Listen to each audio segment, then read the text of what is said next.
Que le député de Durham invoque le règlement.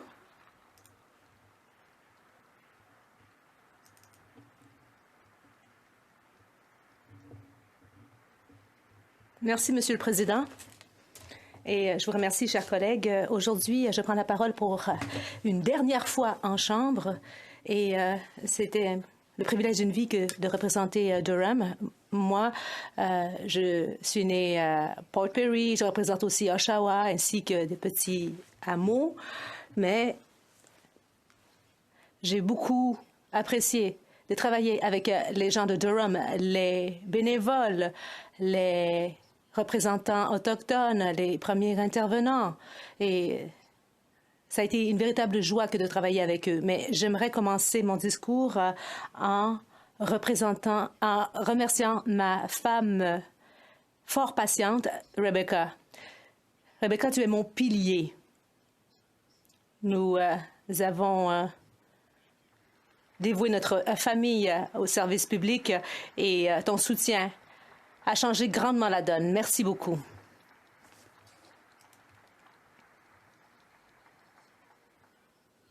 Je suis également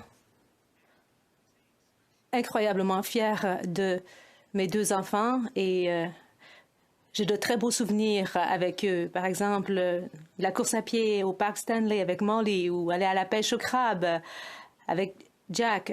Merci beaucoup. Je vous aime. Ils sont ici aujourd'hui avec mes parents et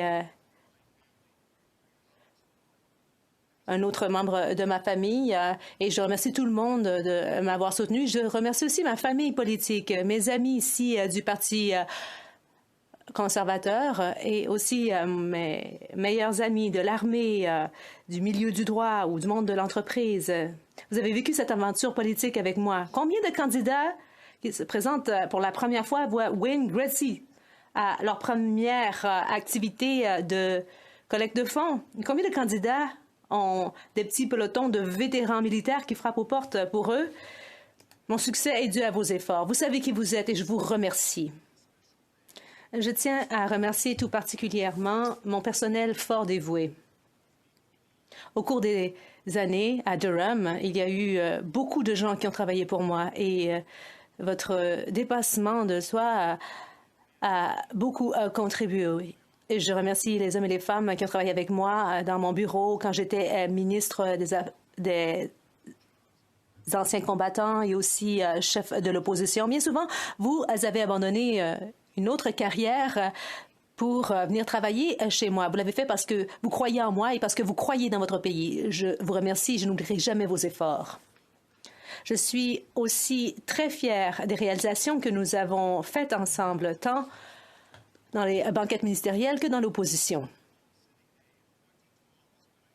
En 2012, au dernier jour de séance, c'est la première fois que j'ai siégé en chambre. Bon, ce n'était pas dans cet immeuble-ci, mais dans l'autre édifice. Et à ce moment-là, j'ai été escortée par le premier ministre Stephen Harper et il y avait aussi Jim Flaherty qui m'ont escorté alors que je venais d'être élu. Jim Flaherty est un véritable mentor pour moi. Et c'était donc un souvenir inoubliable qu'il m'ait escorté pour la première fois en chambre. Et quelques mois plus tard, j'ai eu la chance de travailler avec mon ami, l'honorable député d'Abbotsford, en tant que secrétaire parlementaire au commerce international au moment où le Canada avait le programme commercial le plus ambitieux de son histoire. Nous avons aidé à finaliser notre accord avec l'Union européenne et aussi nous nous sommes rendus en Corée du Sud pour conclure notre premier accord de libre-échange en Asie. Pendant que nous étions à Séoul, nous avons déposé une gerbe de fleurs pour se rappeler des centaines de Canadiens qui sont décédés pour préserver notre liberté. Nous avons aussi travaillé avec nos partenaires américains et d'autres pays des Amériques. C'était une période incroyablement passionnante pour un nouveau député. Et je n'oublierai jamais non plus le jour où j'ai été assermentée au cabinet. Je me rappelle que Molly expliquait à son frère de 3 ans qu'on se rendait à Rideau Hall. Et pour elle, c'était la maison de l'ami de la reine au Canada. Et Un an plus tard, Jack savait qu'il rencontrait l'ami de la reine, mais cela ne l'empêchait pas de se tenir debout sur le canapé avec ses chaussures.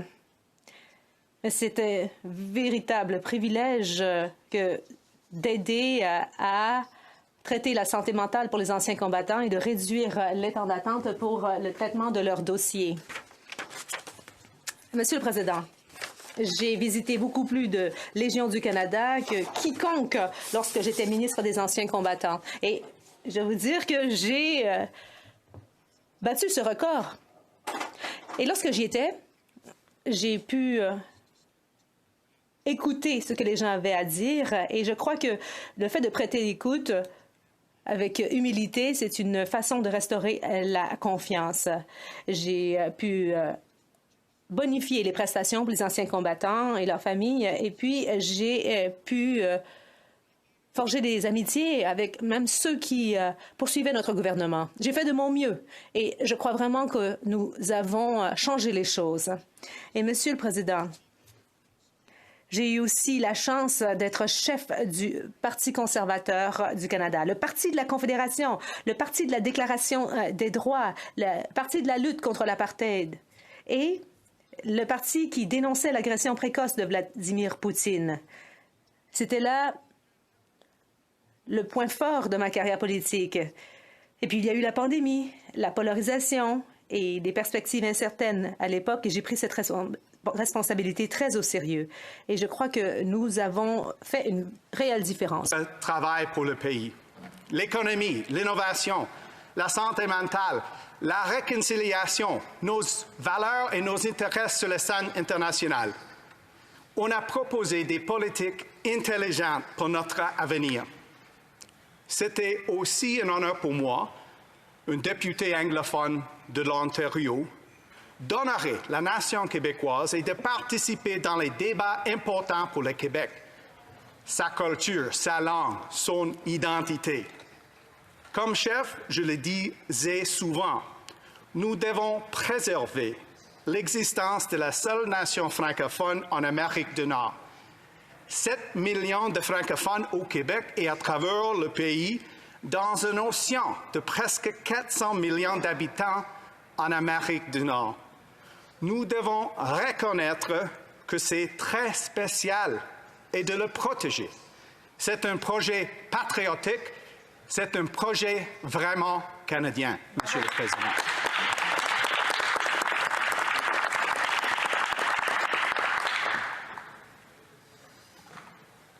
And now I end my time. Mon temps en cette Chambre se termine comme il a commencé, c'est-à-dire le député de Durham, en tant qu'époux aussi, que père, et en tant que personne qui croit fermement dans le Canada. Et voilà pourquoi je veux partager quelques réflexions avec mes collègues parlementaires. Et il y a plus d'un siècle, alors que la guerre faisait rage en Europe, le premier ministre Borden a déclaré ceci au sujet du Canada, qui devait relever les défis de l'époque dans un mouvement rassembleur.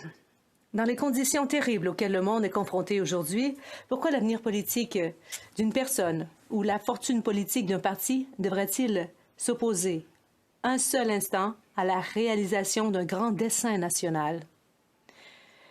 Monsieur le Président, encore une fois, la guerre sévit en Europe et la démocratie est mise à rude épreuve dans de nombreuses régions du monde.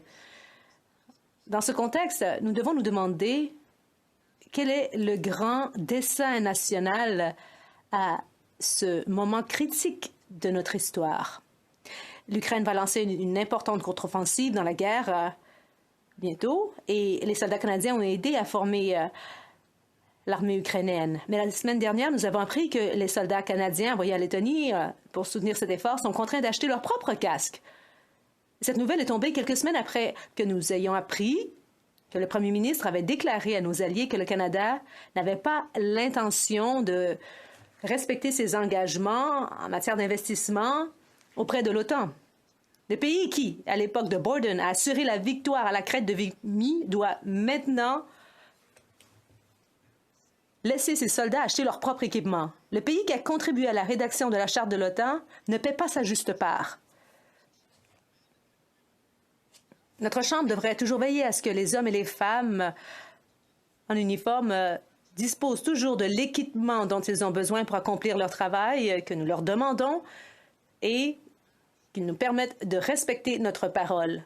Ça devrait être notre objectif national. There are indigenous youth. Il y a des jeunes autochtones au Canada qui, pour la première fois, ont voté pour élire un député en Chambre. Mais pourtant, ces jeunes autochtones ne sont même pas en mesure de boire de l'eau potable dans leur propre milieu. C'est notre travail de nous assurer qu'ils aient accès à de l'eau potable et qu'ils aient une égalité des chances de réussite dans la vie. Ça fait partie de notre dessein national.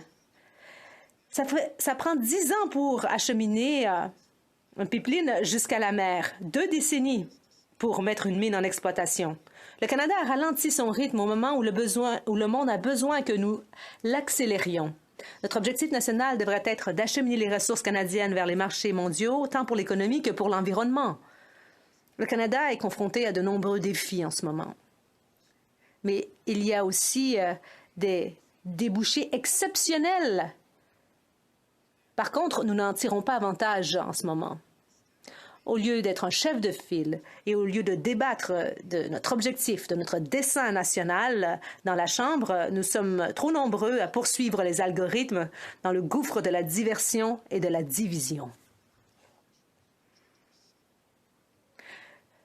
Nous, les élus, nous jugeons notre valeur personnelle en fonction du nombre de likes ou de j'aime que nous obtenons sur les médias sociaux plutôt qu'en fonction du nombre de vies que nous changeons dans le monde réel. La politique de la performance alimente la polarisation. Et trop souvent, nous n'avons pas de véritable débat. Nous cherchons plutôt à générer des extraits vidéo. Les médias sociaux n'ont pas construit notre pays, mais ils commencent à démolir sa démocratie. Si nous n'y prenons pas garde, il y aura bientôt une génération de jeunes électeurs qui n'auront même jamais entendu parler d'un point de vue différent du leur. Je crains que l'ignorance des opinions contraires n'évolue lentement vers une aversion pour les autres eux-mêmes. Nous voyons que ça commence à se produire. Le Canada est un pays de pionniers qui s'est bâti grâce au commerce des fourrures, un pays où on peut aller chasser avec son grand-père, par exemple. Ça, c'est typiquement canadien, autant que la patinoire de hockey dans l'arrière-cour. Mais aujourd'hui, les chasseurs sont diabolisés, considérés comme une menace pour la société par les politiciens qui savent bien que ce n'est pas vrai. Les zones rurales entières de notre pays sont présentées comme étant le problème et simplement pour gagner quelques points dans les banlieues. Mais, Monsieur le Président, nous sommes le pays qui a envoyé ses citoyens très loin de nos côtes pour se battre pour la liberté aux côtés de ses alliés.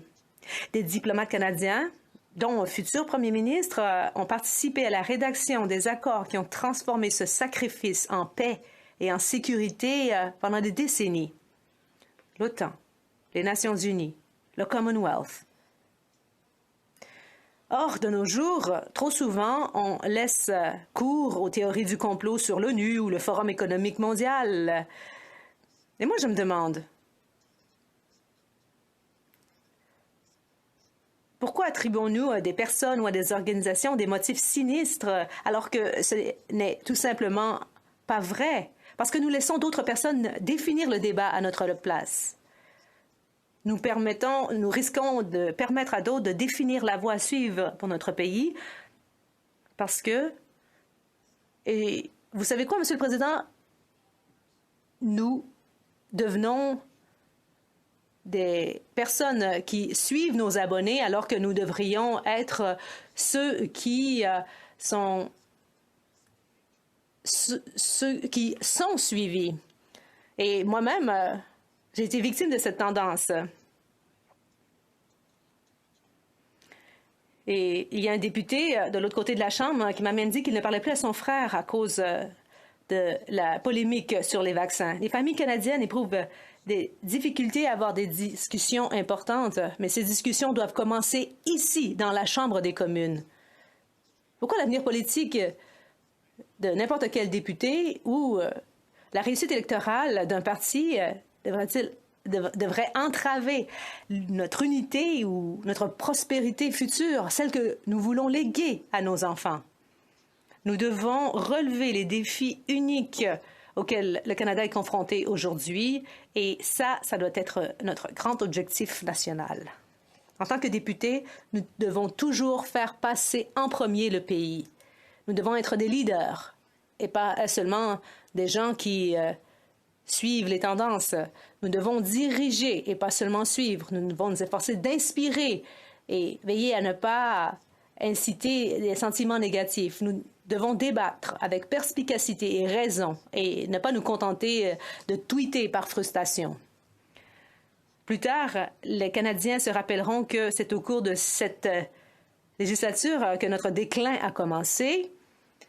Si nous ne changeons pas nos façons de faire. Mais moi, je suis optimiste et j'espère que vous y réfléchirez pendant l'été parce que je crois que le Canada a devant lui de meilleurs jours et je crois en ce grand pays et en son peuple.